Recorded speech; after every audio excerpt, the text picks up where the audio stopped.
All right, Shalom. Before I start, I'm going to give all praises to Yahweh, Bahasham, Yahushai, Bahasham, Baruch HaKodesh, the honors to the elders and apostles of Great Millstone. Peace, blessings, and salutations to all they like to Akim wa Akwath, learning, teaching in truth and sincerity.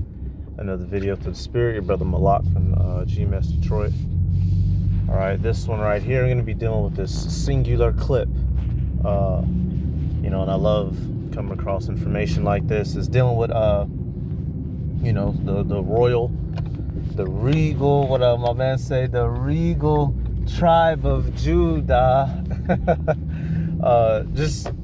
Showing you that Negro men ruled over Europe for a time. Israelites, right? These were descendants of the Israelites who would have left Jerusalem, right, and went on to the different lands. We know a great portion went to the west coast of Africa, right? But another portion of Israel went on to inhabit and dominate Europe for a time. And there is relics, there's books, there's all kinds of history about it. But we were not taught about it because of Edomite supremacy, so-called white supremacy. The so-called white man at a time did eventually take over Europe and dominate Europe. But he did not originally do so. So the history that is given to us in the American mythological school system is from a skewed perspective. All right, so I'm just going to be playing this clip, just a real quick little clip. And then it also gives one of the best definitions on the word ruddy to tie that in there, right? So I'm gonna let this play. It's a 2-for-1. Is a lie. From the book, When Scotland Was Jewish. When Scotland was Jewish. Now, somebody has to explain this. How did Jews get to Scotland? And what did these Jews look like in Scotland? This book is going to go on to detail. Let's take a look. Quote, the Scottish royal Stuarts were equally dark and Semitic in appearance. Of Charles II's dusky appearance, his mother, Queen Henrietta Maria, had been half mortified, writing after her confinement that the child was so dark she was ashamed of him. He was quickly dubbed the Black Boy. The Black Boy. And now this picture from right here, I actually have a part of this book. I got this book a while ago. But one of the nobles out there was literally known as the Black Boy. Now, if you hop on Google right now, they'll bring up the image of a so-called white man. What white man on earth do you know of that's been called Black Boy, or said he was dusky, said his mother was so ashamed of him, or was ashamed of him because of how dark he was? Enemies made out that he was a black bastard begotten by a black Scotsman. End quote. This is just another. All right, right here it says King Charles II of England was sometimes called the Black Boy because of his dark complexion, black hair, and dark brown eyes. So now I want to see if they'll admit to what he looked like, right? Dark hair, nigga. Ain't nobody. Oh man, he got dark hair. We gonna call him Black Boy? No. People ain't calling you dark all based off your fucking hair. It says he was tall, 6 foot 2 inches. During his escape from the battle. Okay, King of Scotland. Let's see. Let's type in King Charles II of England. You type in King Charles II of England, and what do you see with Google?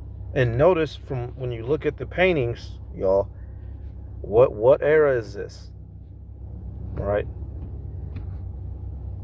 Now in the book he's described as being the son. They called him a black bastard. So apparently his mother, laid down with some random nigga. His father may have been, a simple civilian, but his mother was royalty. Does this look like a black man right here? No. So this means that a great deal of somebody's is lying. That means that the history that has been given to us to accept on face value is a lie. Let me go back here real quick. Let me flip. I wonder why. I want to see why they say.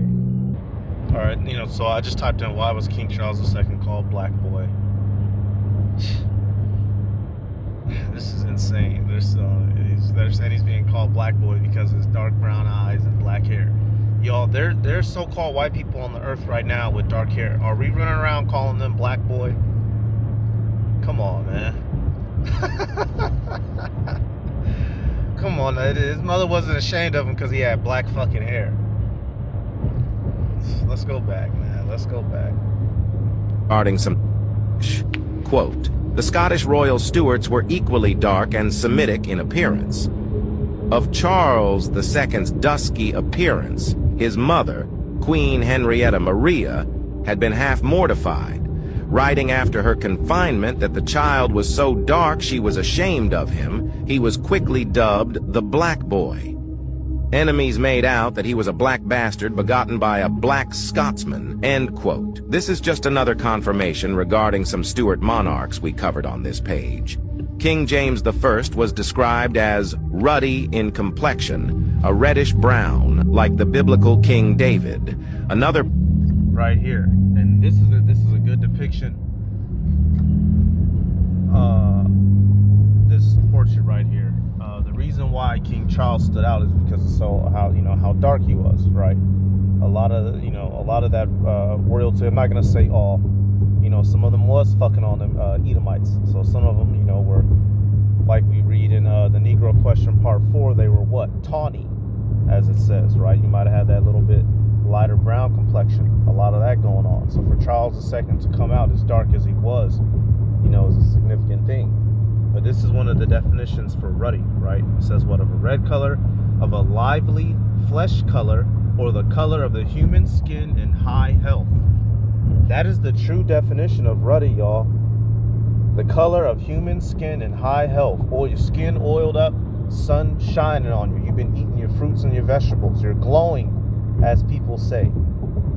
This does not automatically mean, a fucking Edomite, a so-called white person. They went and bent the meaning of that word ruddy today to try to suit it to themselves. This is a true example of ruddy. Parallel authors of his time noted. Or just showing a picture of them young dudes right there. It says some ruddy East African kids, which that's a famous picture on Google, right? You see that right there. They have that glow about their skin, right? So let's come here, and I was just starting with some of that. We're gonna finish that video out, y'all. Don't worry. But just showing you, Esau has completely changed reality down here, y'all. I'm gonna go to that Revelation, as it was prophesied he was gonna do, after he got out of the bottomless pit, which is Europe. Well, what did it say he was going to do? Right, Revelation 20:3, and cast him into the bottomless pit, and shut him up, and set a seal upon him, that he should deceive the nations no more, till the 1,000 years should be fulfilled. And after that, he must be loosed a little season. Right. So Esau, Edom, after the fall of the Western Roman Empire, that curse came upon them where they were in that base animalistic state, running around Europe, caveman mode, for 1,000 years. What happens next? The Renaissance era. The Heavenly Father put the Spirit upon them to, the wisdom to come back to them, and for them to begin the process of claiming Europe. All right, assassinations, running down on castles, right? Producing children with some of those black women. The same thing that the Herodians did to the Maccabean dynasty, right? Came in, killed, right, and got to producing with the females to create tares, if you will. After the Renaissance era, Esau began his global conquest, hopped in the boats. And this was all prophesied. He was down for 1,000 years, the Dark Ages, and he rose up. And what did he do after he rose up? Revelation 20:7, it says, and when the 1,000 years are expired, Satan shall be loosed out of his prison, and shall go out to deceive the nations which are in the four quarters of the earth, Gog and Magog, to gather them together to battle, the number of whom is as the sand of the sea. So since Esau got out of that base estate and began to rule, he deceived the world. One of the greatest deceptions that he has going is the relation of history. Who was who, what was what, and who was where doing what. He has everybody believing that everybody in history was white, so-called, and it's simply incorrect, y'all. All right, one of the main people, if you didn't know, one of the main people who was helping or who was pioneering, campaigning to eliminate the black royalty out of Europe was a man named Oliver Cromwell. He was one of the main. That motherfucker was on a campaign of vengeance to wipe niggas out from seats of noble authority in Europe. Scott's complexion was described So, being of a authors of his. I'm sorry, y'all. We're gonna dig up a little bit of history on Oliver Cromwell in a minute. But I'm gonna come back and let this finish out. All right. So this is just finishing through. It says what? Proof with King James portrait. Time noted. While his mother Mary. Oh shit. King James I was described as ruddy in complexion, a reddish brown, like the biblical King David. Another parallel authors of his time noted. While his mother Mary of Scots' complexion was described being of a delicate brunette, a light brown, similar to her cousin. Yep. So his mother was a little bit lighter skinned, they're saying, which was, common for some of the Jake royalty at that time, because, the so-called, if you will, race mixing, right? Elizabeth I of England. We also covered sources describing his grandson Charles II. Wanted posters after the Battle of Worcester describe him being tall and of a sable hue. This is what the color sable looks like. Tall and of a sable hue. So he was tall, dark, and handsome, as the phrase goes, referring to King Charles II, which was, it said it was James' grandson. They referred to him as sable, which is dark. Dark brown color. We can see why he was nicknamed Black Boy. The Stuarts and their relatives in this time period weren't usually as dark as him, which reminds us of King Solomon, darker than his predecessors. Yep, you read that in Songs of Solomon, the first chapter. He said, I am black and comely. So, Solomon very well may have been darker than his father, David. But like he said, at this time period, it was common for the royalty, that black royalty. A lot of them were they were tawny, y'all. They were a little bit light skinned. So coming out dark would have been a little bit uncommon. That's how he got the nickname. This is how modern Hollywood makes fun of this history, knowing it will go over 99.9% of so-called black people's heads. Well, Florence, what delicious masterpiece have you prepared for us this time? Well, for you, my queen, I have... We don't really need... They're not saying anything significant in this scene. They're just talking about food. But you see, to us, this seems unnatural or, uncommon, because we're not used to seeing ourselves in a position of leadership. We've been under this man's knuckle for so long. But this is the reality of the situation. All right? We were ruling for millennia in Europe. And then we were dethroned. We don't originate out of Africa. That is the myth of the American mythological school system. All right, as I'm going to call it. So coming back to YouTube real quick. Type in Oliver Cromwell. Now there's this one video I would like to find on him, but I gotta find this one video, and I gotta find the video. But he's known as the King Killer, y'all. Do some thinking. What king do you think he killed?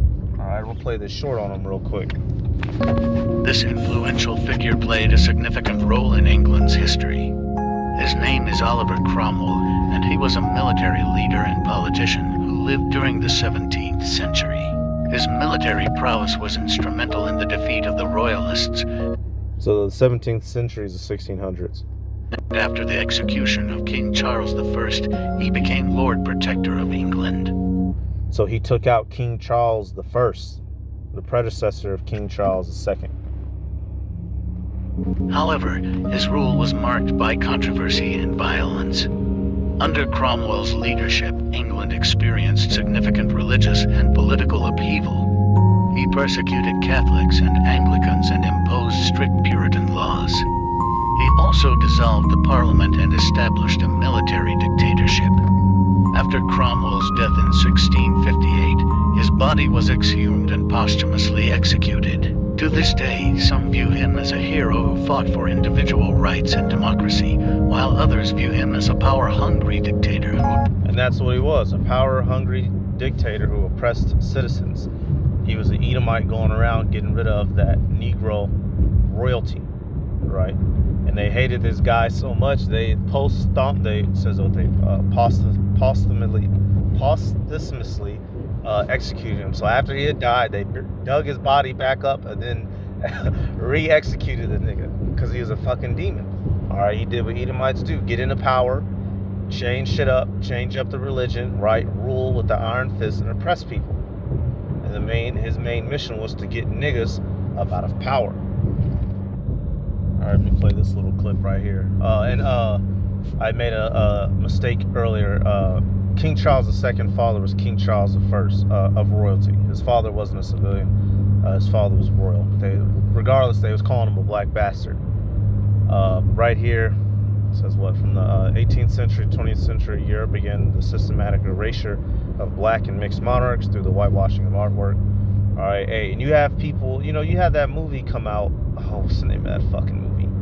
That black guy in Europe. Nigga he's a soldier, he was a musician. The Cavalier, that movie, The Cavalier. And he was he's a light-skinned brother, and they was out there hating on him, because he motherfucker had the salt.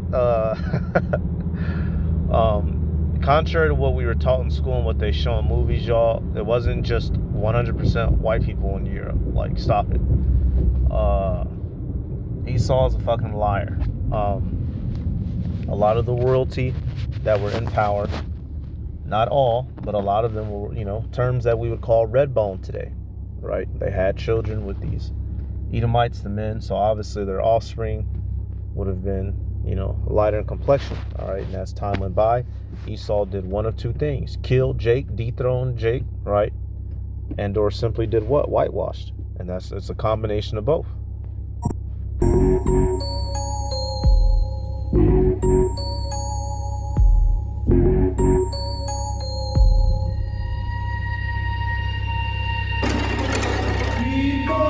Right there. That's in the hood. That's what we would call a red bone. A light bright, right? She's not as dark or as melanated, as some brothers and sisters, but still one of ours nonetheless. Queen Charlotte, 1761 to 1818.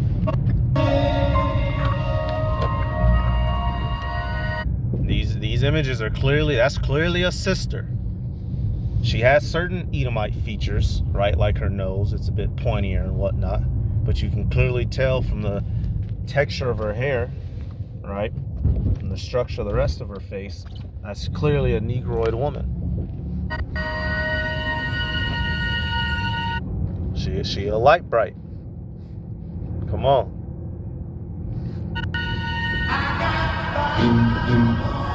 And then you get, the later images when they change things.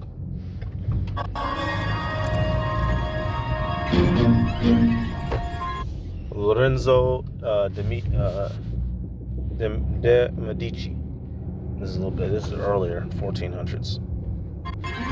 So, he was a light-skinned Jake that has some long hair, apparently. Hey, some of us got uncles that, your so-called mixed uncle. If you got one of them with that long hair, that nigga been combing the hair like that since the 70s. All that nigga, he ain't worked no job. All he ever had was that long hair. All right. We know what our people look like.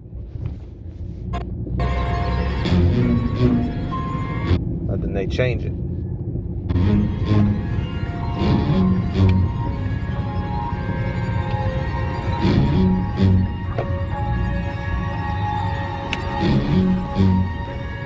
Yep, and this is a famous one. This one is inarguable.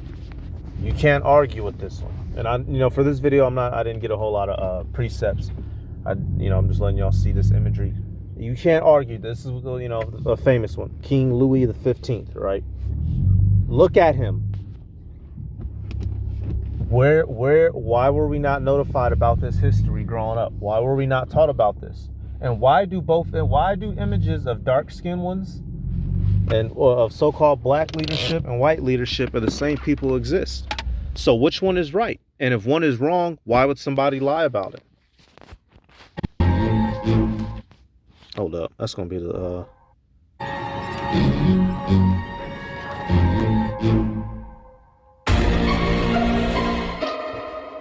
come on, y'all. Look how weak that looked. Yeah. Right, so this is, and I own this book. It's a real good book, The Negro Question, Part 4, The Missing Link, by Lee Cummings. You'll go sideways. It says, Oliver Cromwell and the Black Jacobites of Europe, the first settlers. So let's do, what is that down there? Wait a minute, whoa. Real life Biggerton. Black aristocrats of the ancient, Chevrolet. My bad, I said Cavalier. Chevrolet, the homie in the middle. And that's a real picture, it's a real guy. All of them are, of course, but now the thing that Esau likes to do now, y'all, he likes to call it blackwashing now or woke culture. No, bitch, we just been digging up the images of what you've been hiding, you fucking cunt. All right, so let's let this. I'm sorry, y'all. We gonna come back and let it play. Hey, man, he's deceived the world, y'all. All right, fulfilled the prophecy. All right, and this is what we're dealing with in today's world. The oldie but goodie, Job 9:24, plain and simple, right? It says, the earth is given into the hand of the wicked. He covereth the faces of the judges thereof. If not, where and who is he? So Esau, Edom, the so-called white man, he's taken over. And he's done so wickedly, all right? And one of the things that he likes to do is iconoclasm, set himself up in our stead. Right, take over people's image and destroy it. Right, we should already know about that scripture in 1 Maccabees 3:48 as well. But this is the guy. This is his memo. He shows up, he kills, he takes over, he replaces, and then he sets himself up as if he was the authentic inhabitant, and he's not. And so this is the common get down at E. Matter of fact, in the scriptures in the Apocrypha, it warns you of a man like that. What is that? Sirach, he set himself in your place. Sirach 12, where's that at? Yep, Sirach 12:12. We know verse 10, it says, never trust thine enemy. All right, in verse 12, it gives you one of the reasons why. It says, set him not by thee, lest when he hath overthrown thee, he stand up in thy place. Neither let him sit at thy right hand, lest he seek to take thy seat. And thou, at the last, remember my words and be pricked therewith. And so that's what this man has done in the world, stood up in our seat and taken our place. All right, now this is the video I was talking about, I was looking for right here, Oliver Cromwell versus Black Nobility Part 2. All right, and in there they were highlighting, some of the things he was doing on his campaign, which was getting rid of Negro royalty. This is Part 1 right here, right? And it doesn't have a whole lot of views, but it's a great piece of information. And why don't things like this have views? Because Esau don't want it to. It says, were there black people in medieval England? Yes, there was. Why don't we learn about this? Because we're taught nothing but lies in school. All right, general education. The author has inserted the quotes of a few white historians to show you that these historians, who were closer to the epoch center. Yep, and it said these were so-called white historians, who gave some truthful statements. Hey, Benjamin Franklin said what? Is it right here? He said, was a certain, he said parts of Europe, he said the men are tawny, which is that's an old term for, a light-skinned so-called mixed Negro, right? Let's see if he's going to show the picture. Did not have a problem telling the truth about the original inhabitants of Europe. They didn't have a problem telling the truth back then. Well, they do now. The black Welshmen, British men, Irishmen, Frenchmen, Russians, Germans, Italians and Swedes were in Europe thousands of years before the English, white men, arrived around 449 AD. Now, so we got over there, we was ruling. Esau, he was pushed out of Rome, right? And he was living in his base estate after Western Rome fell. Although he wouldn't come into power until 13 or 1400s, Renaissance era. So things were flipped. They were the lower class around this time, 449 AD. Niggas was running the globe. This will be proven by the writings of one professor called Boyd Dawkins, professor of geology at Manchester University, London. Professor Boyd Dawkins was invited to speak in the public hall in Manchester, London, January 18, 1979. Professor Boyd Dawkins, in his writings wrote the original people of Britain, France, Spain and England were short black men of about 5 feet 6 inches in height. Short black men. What did they call them? The Picts or pygmies. Right, depending on where you go, if you've heard that term before. The black people were already in England when the English, white, fathers invaded Europe in 449 AD. The English, white, fathers were of a warlike people who by 607 AD had pushed the Basque West into Wales, Cumberland, Westmoreland, the Highlands of Scotland and Devon. So you had some fighting going on that they're describing. And it describes Edom as a warlike people. Why? Because that's all they're about. Bloodshed and death. Right? You see right there in bold on the left side, it says the black people boasted that they were citizens of the Roman Empire, which they, we know Jake had got into ruling Rome for a time. Right? We didn't learn any of this history in school. The black people often spoke of being citizens of the Roman Empire. Origins of the Black Britons quotes, "The Iberians are black people with curly hair." Anthropological Review Society, London Volume 8. Jos Fritzen, Annals of Caledonian Picts and Scots, Volume 2. The Picts are also called Brits, are brown complexion with curly hair. Quotes, "The Picts also called Brits are brown complexioned with curly hair." Ivan Sertima, in The African Presence in Early Europe quotes, "The Britons look like the Ethiopians." Albert Churchward 1912, in The Origins and Evolution PGS 12:13 quotes, "The Black Basque were exterminated from Europe." Professor Boyd Dawkins quotes, "The ancient Britons, Irish and Scots are of a short black people." So, hey, this is their own folk admitting the truth. Once again, why didn't we learn about these kinds of things growing up? Why? Because they didn't want you to. Now, this is a good video. We're going to fast forward a bit, though. Let's go get this bastard Oliver real quick. His father King James, Charles' first only ruler. Here we go. So we're about to see some of the things that Cromwell did, and he's known as for having dethroning King Charles I, and he was having Negroid black folk in Europe executed brutally. Ruled England for 5 years after some of his subjects conspired against him with some other foreigners, known as the White English or Hanoverians. Charles I was executed by Oliver Cromwell, who was the English general and later commander-in-chief. This picture shows Charles I, King of Scotland, being executed by Oliver Cromwell, the English, white man. The image here is believed to be an actual eyewitness account of the Black King Charles I, King of Scotland's beheading done by the English, white men. This image can be found in the book Leviathan by author Thomas Hobbes 1651.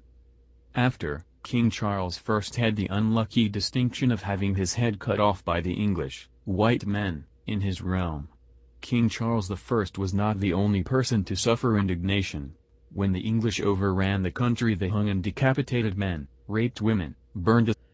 So when the Edomite English began to overrun the country, it says they hung, decapitated European Negroes and was raping the women. Citizens at the stakes and dashed the children against stones. This is a bit of history. Look at this shit. And then some of these pictures are in the Negro Question Part 4. Hanging a nigga hard, hard body dying, kicking and screaming. This is how these people get down. This is why you don't know the true history of the world, because this is how this guy's been running around. Run up in your spot, hang you brutally, kill you. That is not taught nor repeated in the classrooms or in the annals of world history. These pictures following are said to be the actual eyewitness accounts of what took place. As you can see, the brutality inflicted on the black people of the British Isles. This is a black man being hanged by the English, white men, with no one around him. There have been intentions and attempts to wipe out his skin color and make him appear as a white man, but the black features still remain if you look close enough. This picture shows a black Irish man being strangled with a rope by the English soldier, white men. The white Englishmen answered to a black king in Rome. They were originally known as castrados, which is young white males castrated to retain in soprano or alto voice for the Rhone choir, but this was later given positions in various areas. Oh, hey, look at this one on the left. That woman being forced to watch her baby get murdered. Small black child being impaled by the English, whites, and the black peoples around. Yeah, look at that. That's some serious business, y'all. Some serious fucking business. We didn't learn about any of this. You gotta do that digging. And you so-called white Christians, y'all gotta answer this. What's going on with this? How come people that look like you are always associated with doing things that look like that are like this? Why are y'all always killing some shit? Brutally. Murdering, excuse me. It says right here, captives from Europe, Scottish captives sent to Barbados, Boston, Charleston, Irish captives sent to Amazon, West Indies. And that's why a lot of, down there it says Jamaica, Barbados, right? And if the tribe of Benjamin, a lot of them have those Scottish names, right? Especially last names. So not all of the a great amount, right? But not all most Negroes today got their last names from your masters. But some of us have names, from where you came from, right? It says Wales captives sent to Pennsylvania, Connecticut, Idaho. Why don't they teach us about the slaves that were gotten from Europe? Why do they only teach us about the ones from Africa? How about that? Right here. The Black Irish of Jamaica. We don't gotta make nothing up. I don't gotta. I'm just saying all the time. You these people, you are not important enough to lie to. This is the reality of the situation. We ruled in Europe. We were dethroned, and now this man has deceived the world. Was made by servants from Scotland and elsewhere to assist in planting and so forth, and that the black Council of State of England, Irish. Yeah, so they sent a lot of the black, Scottish, and Irish to Jamaica. That's basically what it's saying here. But I'm gonna get this last little piece on Oliver Cromwell. That's really about it. Just showing you his campaign. He was one of the main guys who was helping get rid of the black Europeans, if you will. Captives taken abroad were given paid work and lands to pursue this work. They were also house servants and not slaves, they say. Here shows a library in Boston College, Massachusetts, America. The library here has an undated manuscript with Oliver Cromwell's words, entitled Certain Queries Concerning His Highness' Interest in the West Indies. In this book entitled Certain Queries Concerning His Highness' Interest in the West Indies, Using Oliver Cromwell's words, the last two paragraphs state and quote whether His Highness' interest in the West Indies can be carried on without the settling of some course for the constant supplying them with people. Whether the weeding the Commonwealth of vagabonds, condemned persons and such as are useless and hurtful in war and peace, and a settled course taken for the transporting them to the Indies and thereby principally supplying Jamaica is not necessary to be consulted. Take note of the little changes from how the language and words used often changed from convicts to political prisoners, to... So basically, what he's basically saying is we finna send these niggas over there to the West Indies. That's basically what Oliver Cromwell was saying, long story short. Vagabonds, condemned person, useless and hurtfully in war and peace, but we know why they were really taken to the West Indies. The blacks were trying to restore their king, the House of Stuarts, back to the throne of the Three Kingdoms. Now the answer to Secretary Thurlow, which is dated September the 11th, 1655. So, all this started with that first clip off of Instagram. And all this is going to show you, this man, he's lied about everything, y'all. And he's trying to sit in our seat. Yep, so that's really about it, y'all. This guy Esau Edom, he's caused all this confusion in the world, y'all. And he will pay for it ultimately. But hey, that's about it. And we give all praises to Yahweh, Bahasham Yahweh Shai, Bahasham Rakakorash, the honors to the elders and apostles of Great Millstone. Peace, blessings, and salutations to all the elect Akim wa Akwath, learning, teaching, and truth and sincerity. Shalom.